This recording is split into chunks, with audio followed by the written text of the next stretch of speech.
So in this video, let's learn how to deploy an application load balancer to route traffic to two different servers. Okay.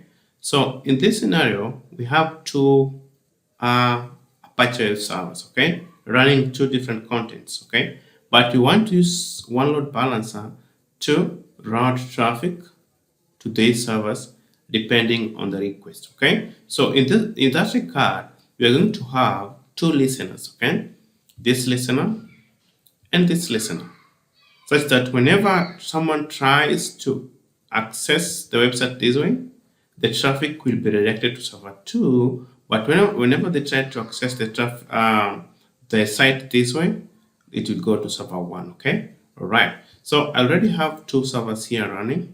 Okay, two Ubuntu servers here, and I have installed Apaches and just modified the default web page so that maybe it looks customized. Okay, so if I can just take the public IP address of that web server and hit it on the browser, you see you are connected to server 2. Okay, then if I come here and I click on server 1, take the public IP address and hit it on the browser, you see you're connected to server 1. Here is connected to server 1. Here is server 2. Okay, so we want to use the load balancer to distribute traffic to these two servers. Okay, and which load balancer are we going to use? An application load balancer. Pretty much simple. Okay, all right. So before you configure application load balancer, it's very, very important to understand what application load balancer is and maybe to get some theory behind it. So just go to your browser and just search ALB. Okay, and kindly go through the public documentation. Okay, it's not that much, but it's very, very important so that you understand more about an application load balancer. Because in this video, we're going to do a practical part, okay, and maybe explain little theory. Okay, perfect. So the steps to configure an application load balancer. First is to have the backend servers. We already have two servers here, okay, which are running two different content. Okay, right. So the next step is to create what's called target group. Okay, target group categorize our services. Okay, so servers that are running same content, we categorize them into one target group. If servers are running different contents, then we put them in different target groups. So in our scenario, the two servers are running two different contents. So we have to put them into two different target groups. Okay, all right. So let's go and create target groups.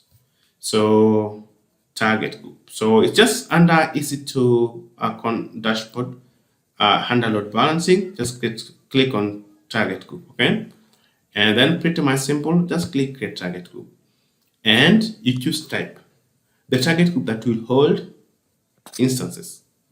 Okay, in this scenario, you're going to register our servers as instances, not IP. There are times when we register them as IPs. Okay, as well, we can register a Lambda function as well as an application load balancer as a target. Okay, all right. So we're going to choose instances and then the protocol. It's very, very important. What does this mean? The first thing that you have to actually establish is which protocol and port your backend is running on. Okay, so my two servers here are running on HTTP port 80, and we saw that whenever I try to hit that on the browser, okay, it's port 80, it's HTTP port 80. Okay, so ensure you choose the protocol and port that the backend is listening on. Perfect. Then it's IPv4.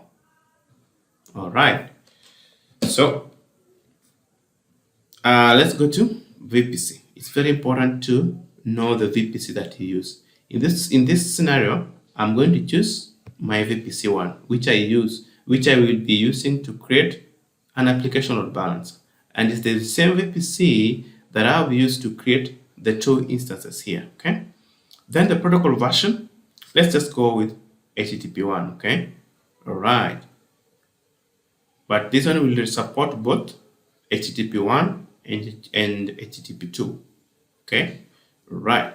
So health checks, very, very important. Well, health checks is a way that the load balancer checks whether the register targets are responsive and available. So periodically, the load balancers send what is called health check probes or health checks requests to confirm whether the servers are alive. Maybe a periodic pings. At every maybe 30 seconds, the load balancer tries to ping the target and the target should reply. So it's very, very important to know the protocol here, okay? So like I mentioned here, that our backend is running on HTTP. Ensure you include it there. And the health check path is the root. Well, in Apache, the root path is just the same as this one. When I try to hit that one, you see I'm getting something. That's the root path, okay? So it's always chosen by default. So just leave it by with the root path unless you have another path, okay? All right, that's just enough. Then go next. Oh, give it a name. Server TG1, target group 1, server target group 1. So I'll copy that name, okay? Go next. And we're going to register server 1 here, okay? Because they're running two different contents, we cannot register them into one target group, okay? All right, so let's go there, and that's okay. Just go back to target groups and create another target group under instances, then give it a name, TG server 2, HTTP protocol, that's okay. The VPC is Gtech VPC1, LTX remain the same. We go next and choose server 2 and include a spending below, okay? And great. Perfect. So we have our two servers here, okay? We have our two servers here and each has been registered into different target group, okay? So it's the time now we go and create the application load balancer. So it's pretty much simple. Just go back to load balancers and create a load balancer and choose an application load balancer and give it a name, ALB1, and make it LB1, okay? Then internet facing.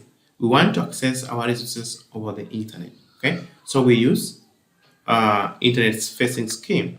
It's IPv4. Then we choose our VPC, which is that one. And don't take this one. I don't have IPAM pool, okay? So just choose the available availability zones, okay? All right, so that's okay. I have 2 zones, so I'll choose all of them, okay? Ensure that you deploy your load balancer in at least 2 availability zones. So I've done that, okay? All right, then you need to choose your security group. Choose the one that you would like to. I'll use the public one, okay? All right, and then listeners. Well, listeners dictates or specifies the protocol and the port through which you will access your load balancer or your site via the load balancer. So if you want to access your site over HTTP, then the listener should be HTTP.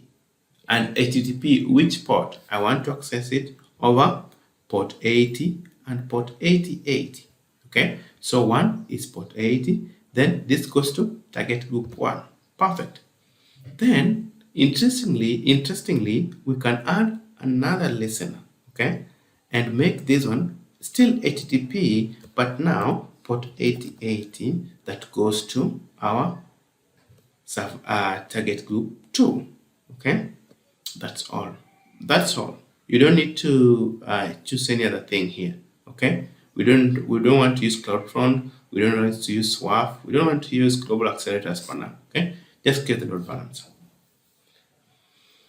Pretty much simple. So our load balancer is provisioning. So this one will take like 5 minutes, 3 to 5 minutes. Then we'll be back. Okay.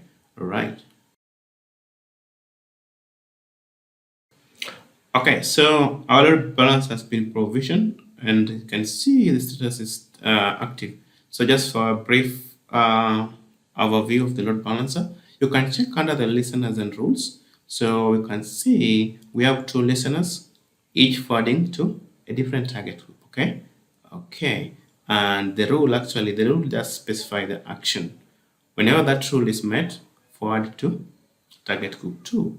Okay, all right. So I'll just go back here and go to network mapping. This just tells us about the VPC and the subnet, and resource map as well. You can see we have the load balancer with the 2 listeners. Each listener forwards to a different target group, and each target group has a different server. Okay, and all the servers are LT.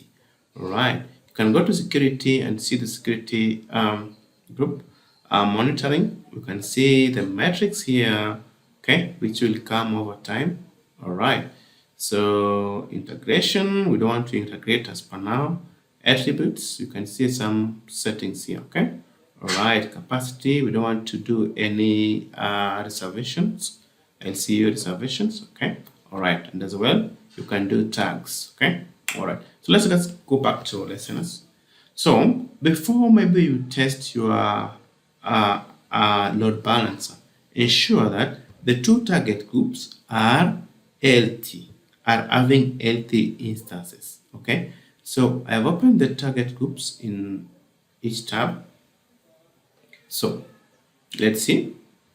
We'll have to see the health status of each target. Okay. So you can see it has 1 target and the status is LT, meaning the load balancer has sent an LT probe and the server has replied. Okay. All right. So let's test the load balancer. How do we test the load balancer?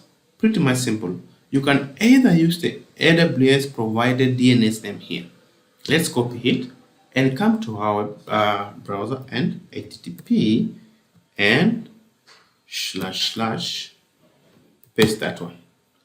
How do we test? We test using the listeners. We have how many listeners? 2 listeners, port 80 and port 8080. So let's start with port 80. Perfect. So let's see. Perfect. So here we go. You're connected to server 1. That's our expected behavior. Okay. Then we go to port 8080 and hit enter. Let's see. You're connected to server 2. Perfect. So this was the expected behavior. Whenever you try to connect port 80, goes to server 1. Then when we add port 8080, okay, it should go to server 2. Okay. All right. Then finally, it's very, very important that we link our Route 3 so that we use our custom domain to access our backend servers. We don't want to use AWS provided domain name. Okay. All right. Because we assume that this is a website that everyone will need to access. So I just need to go to Route 53. Route 53. Okay. And then we create a record and point it to the load balancer. You need to create an alias record and point it to the load balancer. So I go to our DNS management here, and I go to our hosted zone, which is only one, the Gurutech cloud. Okay. All right. Then I just get now a record. Okay. And the record, I'll give it a name, ALB1. Okay. .gurutechcloud.com. Then click alias. Then choose endpoint. Choose application load balancer and classic load balancer. And the region is US East 1. Okay. And now choose the load balancer that you see here. I add a load balancer by the name ALB1. Okay. That's what I've chosen. And just create. Okay. Perfect. So we'll just wait for like 30 seconds to 1 minute so that the record is created and be ready to use. Perfect. So the record has been created. Now we can as well test. You just ping that one. You just hit it on the browser with port 80 and ensure you include HTTP at the start, okay? And hit enter. Let's see. Perfect. So let's see if server 1 is coming. Perfect. So you can see you're connected to server 1 from our custom domain on port 80. Then let's include port 8080. Okay, and include HTTP at the start. Perfect. Server 2. So when we go via port 80, we get server 1. When we come to port 8080, we get server 2. Okay. So guys, basically we've achieved this use case of deploying an application load balancer to route traffic to 2 different servers. Okay. And with the help of Route 53, so that we can access the backend using our custom domain. Video.